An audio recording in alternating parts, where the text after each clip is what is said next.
Good afternoon, dental internet world. My name is Vishal Sharma, and I'm once again here alongside my friend and colleague, Dr. Mike Parchewski. Mike, it's good to see you. It is February 15th. We know what that means. It's the day after Valentine's Day. And as I was walking into our studio, I noticed that the floor is littered with the open packages of chocolate hearts. So I don't know what you got up to yesterday, but did Cupid happen to strike? Well, let me be honest, with two kids, pretty much the only thing I get from Cupid is hit over the head with the bow. So I would say, no, that's just me splurging on some chocolate probably. How about you? How was your Valentine's? It was relatively uneventful. It's busy right now. I know you're feeling busy right now as well with a lot of courses. Clinically, things are really busy in the middle of February. You know, both you and I have a lot of educational undertakings kind of hanging over us. And one of the really exciting ones is in 3 weeks' time. You and I will be once again co-presenting at the Pacific Dental Conference in Vancouver, British Columbia. Yeah, I'm excited. And you said it there very well, is that everything seems to be happening right now. Conferences are back on, education events are happening. Last year was a bit of a transition, and last year PDC didn't go ahead. And I think, I just noticed their email that came out today saying that there will be no virtual, and pretty much said, listen, teams, we want you here on site. Let's get this thing going. And I have a feeling it's going to be a bumper year. I think it's going to be huge. And I'm really excited that, that we're going to be part of it, lecturing together. Yeah, I certainly feel a lot of energy and momentum in downtown Calgary. I know you're experiencing the same. And an interesting aspect is one of our initial pandemic podcasts was related to team culture and ensuring that everyone was comfortable and patients felt safe and secure. And, I'll tell you, it's full steam ahead. We're busy with flow in the office. The culture within our main practice has never been better. And I think people are really just focusing on advancing their skills, honing their clinical skill set and offerings, and getting together in person to discuss dentistry and really just enjoying the conference setting. So I'm excited for it. I know you are. And the topic of our conversation today, our podcast today, is actually going to be delving into what we'll be discussing in a few weeks' time. Yeah, I think it's super important what we're going to be delivering at PDC. Obviously, that's a plug for people to come check us out. But this topic that we're doing is opportunities you have with new patients with digital technology. And I can safely say that I've been noticing this post-pandemic, that technology and the exam process that we use with our patients in a co-discovery supportive role where we're showing the patient what's happening is going to be the driver for, I think, going forward. You and I chatted on our previous podcast. We were talking about, AI technology and what AI is going to do, and everybody's talking Chat GPT, and, that's people are going to be looking to technology. And if you're not digital scanning and you're not doing that, I think this year you're going to be really starting to fall off the radar. What do you think about that guided discovery, co-discovery type of approach? Yeah, one of the first items that we'll be discussing in our presentation is, visual cues. So how are we going to meet the demands or needs of a demanding, really savvy client base, people who are exposed to ChatGPT, AI technology, do their Google research, have TikTok and Instagram and social media support, or that social license that tells them this is what they want to do. They're educated from that perspective. So from our perspective, the prime scan or digital impression is the key component to that.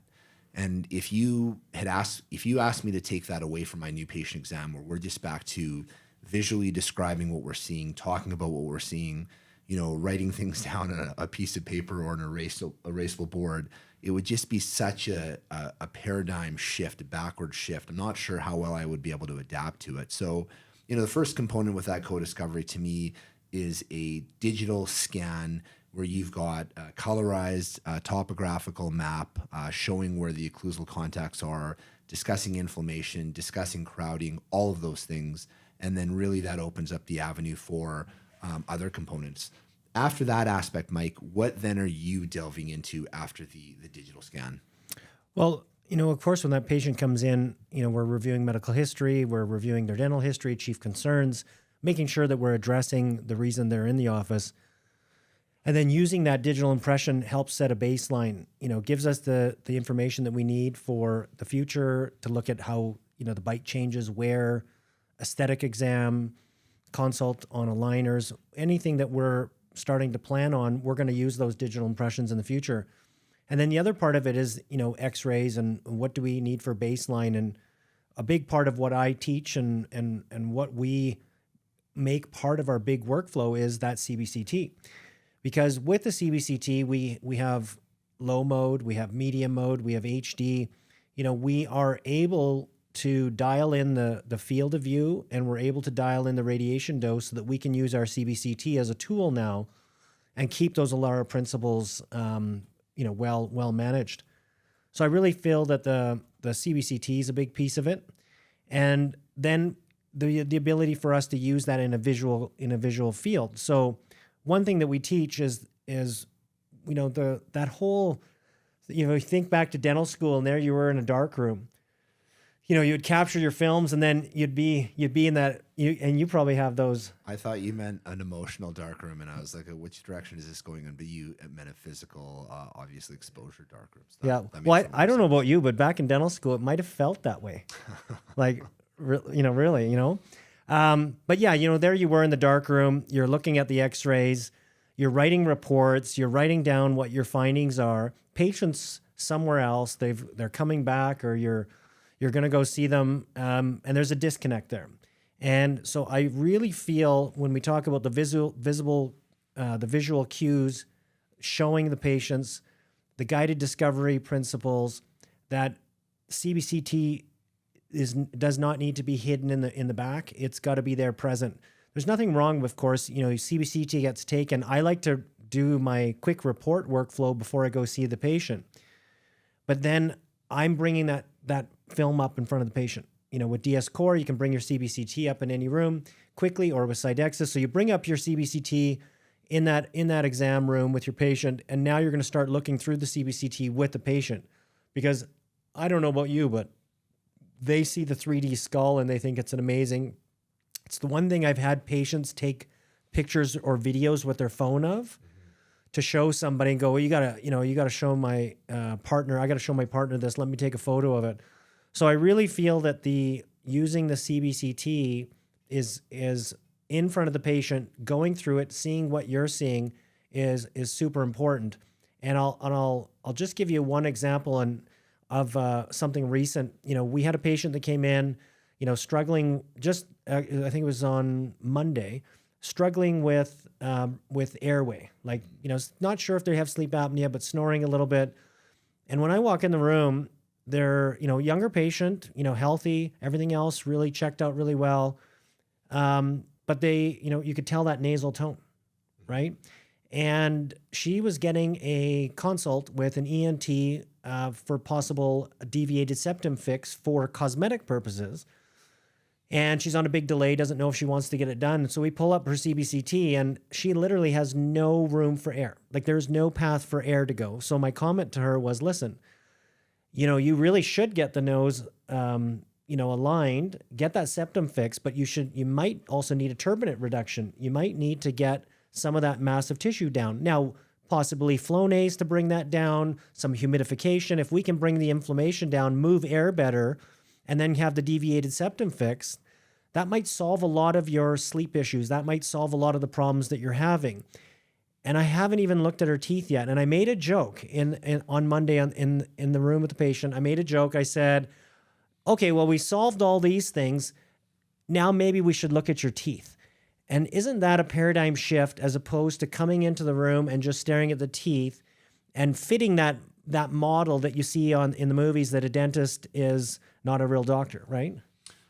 So one follow-up question, when you're doing your new patient exams, do you have the lights on, or are you turning it into a dark room and the lights are off? So, No. The one component, I think, for people who are looking to get into this co-discovery evaluation that you and I have obviously been big proponents of for a number of years is it is a bit of an art to diagnosing what you're seeing on a CBCT, having your assistants kind of scrolling through and having that set template as to what they're looking at and describing it to the patient simultaneously. But it's a great time-saving component. And I rarely, in a new client or new patient exam or new client consultation, I rarely will look at that CBCT or any of the records before coming into the exam. I'm going through that basically in sequence. We'll start with the intraoral photography, look at the retracted views, the occlusal views or the aerial views, switch over to radiographs quickly. CBCT will go through in detail, and then we're typically switching to our prime scan at the end and bringing it all together from that perspective. But I would agree with you, just the ability to discuss what you're seeing simultaneously. Number one, it differentiates you from other offices. But two, I think it really engages and makes the patient a partner in their dental care, as opposed to just kind of discussing what you're seeing and they're not able to see the same things. Yeah, and I think that's what patients are looking for, is they're looking for somebody that's treating them not like a number, you're in, out, 1,4-DO, see ya. They want something that's thinking about their wellness. And post-pandemic, I'm seeing the focus more on wellness. People are thinking about their overall health and thinking long-term and longevity and lifespan. All of these keep increasing. All the money that is being spent now on research to figure out how to live longer, we are sort of part of that because our patients are going to need their teeth and their dental work to last that time. Now, let me ask you a question. In dentistry, what do you see as sort of the, and we'll be talking about this at the PDC, but what do you see as the emerging types of things that we're seeing in dentistry that are going to be the sort of the treatment parts that, remember, like in the 70s, it was, cavities were everywhere. And then, 80s, 90s, it was replacing the silver fillings. And so what do you see now being some of these big emerging trends that we're seeing that are going to be filling our chairs? Well, I think it's going to be a few things. The first aspect is the understanding that occlusal disease over the years and decades can turn someone's healthy mouth into one that requires just a lot of invasive involving dentistry. And if you can balance the bite and put teeth in the best position to support the periodontal health over the years and decades, regardless of that person's personal habits, they're going to be in better shape for sure. And you and I have been obviously following that protocol for a number of years. But I think the next one that we're going to see that really ties into the generation that we're seeing emerging into the workforce being so health conscientious, which I think is a great thing. And I've experienced the same thing that you just echoed. I think the periodontal pathogen testing and being able to more effectively and sequentially treat destructive periodontal pathogens, I don't think we're there yet, but we're certainly, with oral DNA and other protocols, getting there. I think that'll be the next evolution in dental care. And that's my estimation with it. Obviously, excuse me, I know that you, of course, implants are a big part of what we do, and there's the periodontal component, but I know you've got a really interesting theory on what we're going to be seeing, and we're going to be discussing it at PDC. So why don't you talk about the next pandemic that we're going to see in dentistry? So I don't know if any of you guys have been noticing this as much as myself, but I feel we're walking into what I call the PFM pandemic, and I'll put a trademark on that right now. Don't tell Pfizer. And no, and yeah, I wonder what the vaccine would be. The Cerac vaccine. So what? And I don't mean any disrespect for the PFM crown and metal restorations, but what I'm saying is those cements have a lifespan, and the bond between a metal crown and a tooth has a lifespan, and so what we're seeing is a lot of the dentistry that's 20, 30 years old is failing in the entire mouth. And it's not that they're not looking after it. It's not that they're not in for their hygiene visits. It's simply that the margin is degrading. The cements at the margins are degrading, and you take off the PFM, and lo and behold, it's only held on by friction. The cement has failed, and you have that thermal cycling. So you have the black stain. And the good news is if you get in there on time, you have an easy case to restore. The bad news is when you watch and wait and take that sort of, well, I'll wait till it hurts, or and a lot of dentists are doing this. They're just saying, well, I don't want to touch it. I don't want to remove that crown. I don't want to remove that gold crown because it's gold. I don't want to remove that PFM crown because it still looks really good. And all these defective margins are just rotting out people's mouths. And I think, to me, it's, I don't know if we could call it the PFM pandemic or dead tooth walking, but to me, it's that I think will be huge. Yeah, you raised a good point. Like, part of our new patient intake evaluation is a discussion on life expectancy, and how when you and I were in dental school, there was never a conversation that said your patients are going to live to be 95 years of age and they're going to keep, if not all of their teeth, most of their teeth. And so in the new patient consultation, we bring that up, and that's exciting. That's an exciting concept, that life expectancy and health outcomes have improved. But what we've been doing historically in dentistry, especially with the PFM pre-pandemic causes, is not intended for people to keep their teeth until 95. We've changed that recently, but those were never really the methodologies that we utilize. So, it's a controversial topic because there's the discussion on overtreatment, which I can understand, but I think you're absolutely right. If I look at what I would want in my mouth and I have a heavily leaking PFM that's been in there for a long period of time, asymptomatic, whatever restoration we put on there next has now a law of diminishing returns. It will not last 30 years because you're not putting it on the same structure. It's a more compromised structure. And so what's the evolution and the replacement down the road after that? Maybe it's, a stem cell injection and the tooth regrows, but we've got a plan for providing dentistry with the current limitations on the technology. And so I think you're right. I've been guilty of maybe watching and waiting a little bit too long, especially with gold. And we're starting to see some of those now older baby boomers who are still much healthier than they ever thought they would have been 30 or 40 years ago, expecting to keep their teeth for another 20 years. And some of those restorations are challenging. So I can see where the pandemic will be coming on. What else are we going to be going over at PDC, Mike? We've discussed CBCT, digital scanning, some of the communication tools with our patients that we're discussing, opening the avenue for ortho, obviously implants, airway, as you've discussed. What else will we be discussing? So another part of it is case acceptance. And so there's no point doing a whole thorough exam, showing all this technology, figuring out all these problems that a patient has, and in the end, they say no, or they're not going to do it, and they're going to wait till it hurts or falls out. And so that's where our co-discovery method helps the process for case acceptance. But case acceptance starts by engaging the patient. They've got to be alert and awake and paying attention. And the best way to do that is visually. Sure. So, and I'll give you an example. I had a patient came in for a new patient exam that was a friend of a colleague. So, they're coming in specifically to see me. They said, hey, Mike's a good dentist. You got to go see him. And I didn't do anything wow for this patient, just do what I normally do. So patient comes in, we put them in the chair, I come say hi, we chit chat a little bit, find out about their medical history, what their chief concerns are. But I took the time to address their chief concern.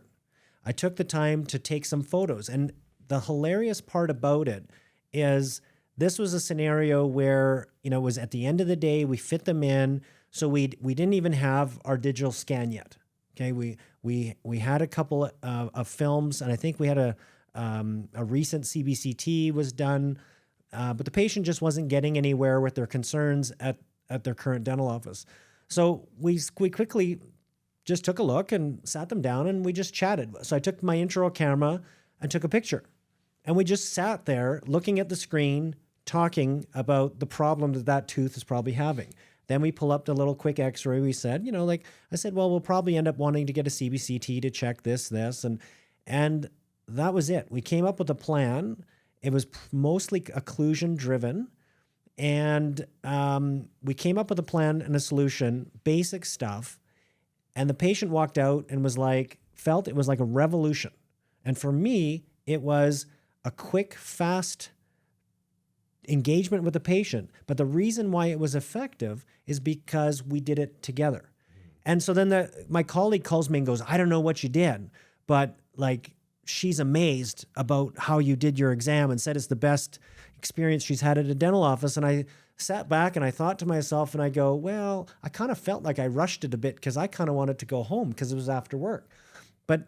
And when I thought about it, I'm like, it's the engagement. It's the fact that you're taking the time to sit at the same level of the patient and communicate to them and actually care about their concerns, right? So it's not super complicated, but boy, is it ever powerful. You know, I'll tell you, if this doesn't sound like a Valentine love story with engagement and powerful, I don't know what is. Maybe I'm still reeling from the whole Cupid hitting me in the head here. It could be a little CTE. I would strongly and biasedly encourage all of you to come check out our presentation at PDC. Mike and I have put a lot of work into it. We're really excited to showcase some of the things that we've done in our office that have, I think, contributed to the culture and the success within our offices. And a lot of that starts with that digital technology, improving our treatment plans, our case presentations, and really enabling us to set ourselves up for good long-term care for our patients. So PDC, 1:30 to 4 p.m. Pacific time on Thursday, March 9th. Yeah, thank God it's Thursday. We'll see you there. Okay. Thanks, everybody. Thanks, everyone. Please like and subscribe at Digital Workflow Dentistry Instagram. All of our links are there, digitalworkflowdentist.com. Everybody be well and watch out for that Cupid's bow.